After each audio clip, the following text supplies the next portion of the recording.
사회적으로 핫한 이슈를 키워드로 알아보는 핫키워드 시간입니다. 함예진 캐스터 안녕하세요. 안녕하세요. 네, 직장인에게 정말 속상하고 힘든 일을 하나 이야기해봐라 한다면 아마 많은 분이 아픈데도 불구하고 일해야만 할 때를 꼽지 않을까요? 아프면 휴가를 내고 쉬면 좋겠지만 일하다 보면 현실적으로 그런 정답지를 제출하지 못할 경우가 더 많은데요. 코로나 상황에서도 마찬가지입니다. 코로나에 걸렸는데도 제대로 휴가를 보장받지 못한 경우가 많았다고 하는데요. 핫키워드에서 짚어보겠습니다. 코로나19는 더군다나 감염병인데도 휴가를 내지 못한 일이 많았던 건가요? 네, 직장갑질 119 조사에 따르면요. 코로나19에 감염된 노동자 3명 중 1명은 감염 뒤 휴가를 보장받지 못했다고 합니다. 아픈데도 쉬지 못하고 직장이나 혹은 집에서 일을 계속한 거죠. 격리 기간에 직장에 출근해 일한 적이 있다고 응답한 비율도 4.8%나 됐습니다. 가장 큰 이유는 뭐였나요? 역시나 인력 부족 때문이었습니까? 네, 아파도 업무를 계속해야 했던 이유는 정규직과 비정규직에서 온도차가 있었는데요. 코로나19 확진에도 일한 정규직 노동자 가운데 98.8%는 업무적 이유가 가장 컸습니다. 이를 대신 맡을 사람이 없어서 또는 복귀 후 업무 부담과 업무 성과 저하 등 일 자체를 꼽은 이들도 많았는데요. 비정규직 응답자는 불이익 우려 때문에 업무를 계속했다는 응답이 가장 많았습니다. 소득 감소와 인사상 불이익이 걱정돼서라는 거죠. 이런 항목을 답한 정규직은 8.4%로 4분의 1에 불과했고요. 그만큼 비정규직 노동자의 경우는 몸이 아플 때 오히려 배로 부담을 느끼지 않았을까 이런 생각도 드는데요. 네, 비정규직의 경우 건강 이상이나 일반적으로 결근을 할 수밖에 없어도 업무를 계속 할 수밖에 없는 구조인 거죠. 다른 불이익도 마찬가지로 비정규직에서 더 심각합니다.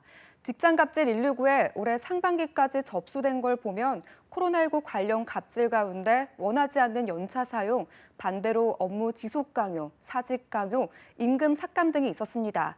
그런데 더 눈여겨볼 부분은 코로나19로 비정규직 절반 이상이 월급이 더 줄었고 이직도 많아졌다는 겁니다. 네, 코로나19 당시 상황이 안 좋을 때 처우가 불안정한 비정규직이 가장 먼저 피해를 봤다는 이야기군요. 네, 맞습니다. 코로나19로 인해 이직한 경험이 있는지를 묻는 말에 비정규직 48%가 그렇다고 답했는데요. 정규직의 3배 수준이었습니다. 2차례 이상 이직한 경험이 있다는 비정규직도 16.6%로 정규직 5배에 달했고요.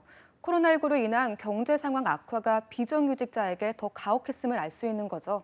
그런데 더 힘든 건 이직을 하면 할수록 월급이 더 줄어들었다는 겁니다. 코로나19 지난 2년간 비정규직은 더 큰 위기를 겪은 건데요. 다른 방안은 없는 걸까요? 네, 전문가들은 아프면 쉴 권리 실현을 위해 병가제도 보장 등 법적 개선이 필요하다고 조언하는데요. 한국노동패널 21차 연도 자료에 의하면요. 정규직은 59.8%가 유급 병가가 있지만 비정규직은 18.7%밖에 되지 않았는데요. 그런데 비정규 노동자들은 유급 병가가 있어도 재계약을 못할 위험 때문에 병가 쓰기를 어려운 게 현실이죠. 그마저도 작은 사업장 노동자들은 근로기준법에 연차 휴가 규정이 적용되지 않고 있죠.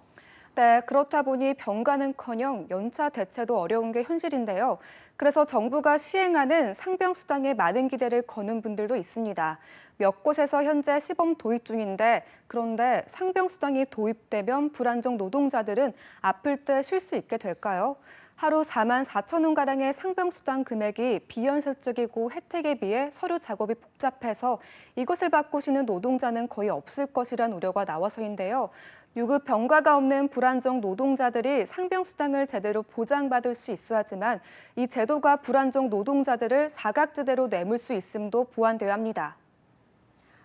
네, 우리는 왜 아파도 쉬지 못하나 이런 의문에 K 직장인이니까 이런 자조 섞인 이야기가 곳곳에서 나오는데요. 아파도 쉴 권리 정말 지켜지기 어려운 걸까요?